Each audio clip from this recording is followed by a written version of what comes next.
Hi, Julius Caesar Act 2, Scene 2. So this scene is going to shift from the home of Brutus to the home of Caesar early in the morning on Ides of March, the day that he's been warned about. The storm of the previous scenes continues to rage, and just as we had that private scene with Brutus and his wife, where it sort of exposed his sort of private life, we're going to get in a consecutive scene both men in their homes in conversations with their wives.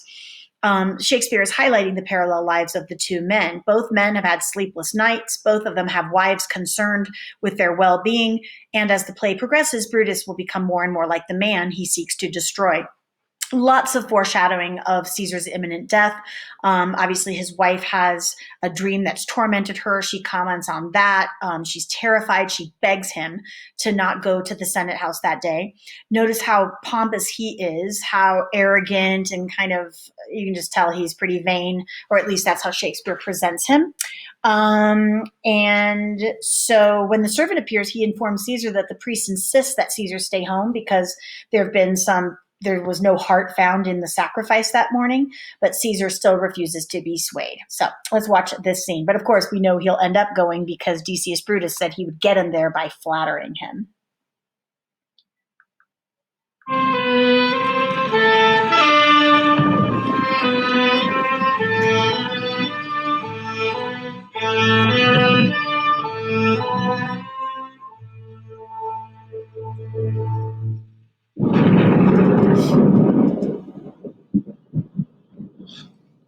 Nor heaven nor earth have been at peace tonight.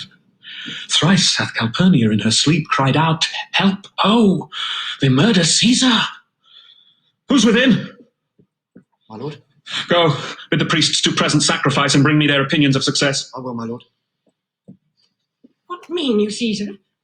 Think you to walk forth? You shall not stir out of your house today. Caesar shall forth. The things that threaten me ne'er look but on my back.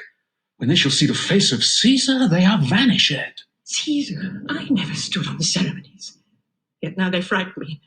There is one within, besides the things that we have heard and seen, recounts a most horrid sight seen by the watch.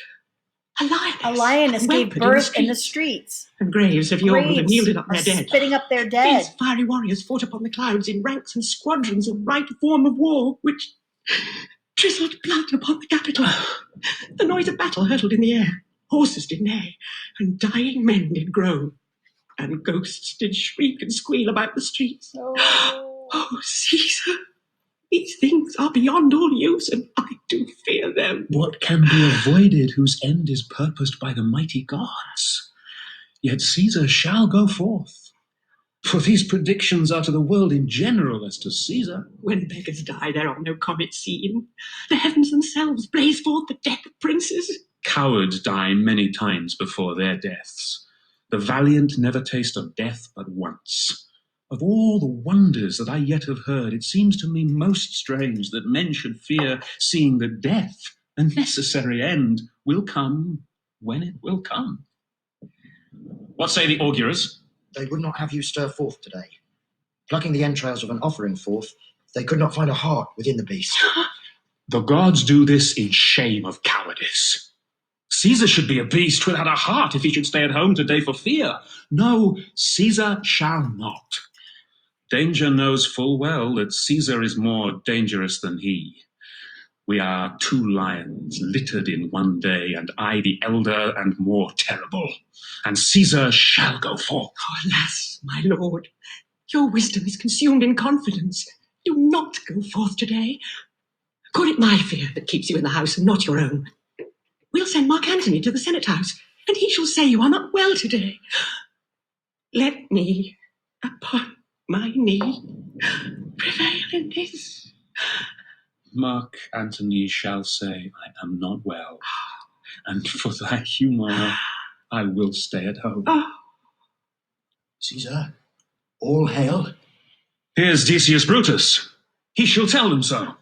Good morrow, worthy Caesar. I come to fetch you to the Senate House. And you are come in very happy time to bear my greeting to the senators and tell them that I will not come today. Cannot is false, and that I dare not falser. I will not come today. Tell them so, Decius. Say he is sick. Shall Caesar send a lie? Have I in conquest stretched mine arms so far to be afeard to tell greybeards the truth? Decius, go tell them Caesar will not come. The most mighty Caesar, let me know some cause, lest I be laughed at when I tell them so. The cause is in my will, I will not come. That is enough to satisfy the Senate. But for your private satisfaction, because I love you, I will let you know Calpurnia here, my wife, stays me at home. She dreamt tonight she saw my statue, which, like a fountain with 100 spouts, did run pure blood. And many lusty Romans came smiling and did bathe their hands in it. And these does she apply for warnings and portents and evil imminent, and on her knee had begged that I will stay at home today. This dream is all misinterpreted. I love this part. Decius is like, oh, her dream with the blood on the Capitol and you dying and all the Romans bathing in his blood? Oh, yeah, that's nothing. I love this. He's like, oh, you interpreted it wrong. Your statue spouting blood is Romans, receiving reviving blood. It's kind of amusing. It was a vision, fair and fortunate. Your statue, spouting blood in many pipes in which so many smiling Romans bathed, signifies that from you great Rome shall suck reviving blood, and that great men shall press for tinctures, stains, relics, and cognizance. This, by Calpurnia's dream, is signified.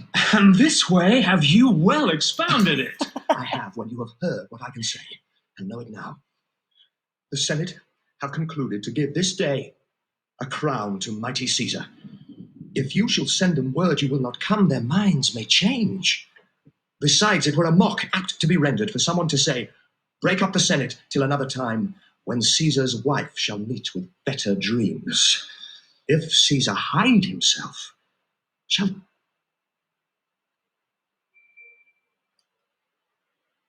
they not whisper, no, Caesar is afraid?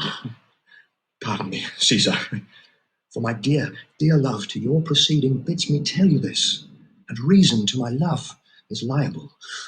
What a jerk. How foolish do your fears seem now, Calpurnia. Oh. I am ashamed I did yield to them. Give me my robe, for I will go. And look where Publius is come to fetch me. Good morning, Caesar. Welcome, Publius. What, Brutus? Are you stirred so early, too? Good morrow, Casca. Caius Ligarius. Caesar was ne'er so much your enemy as that same ague which hath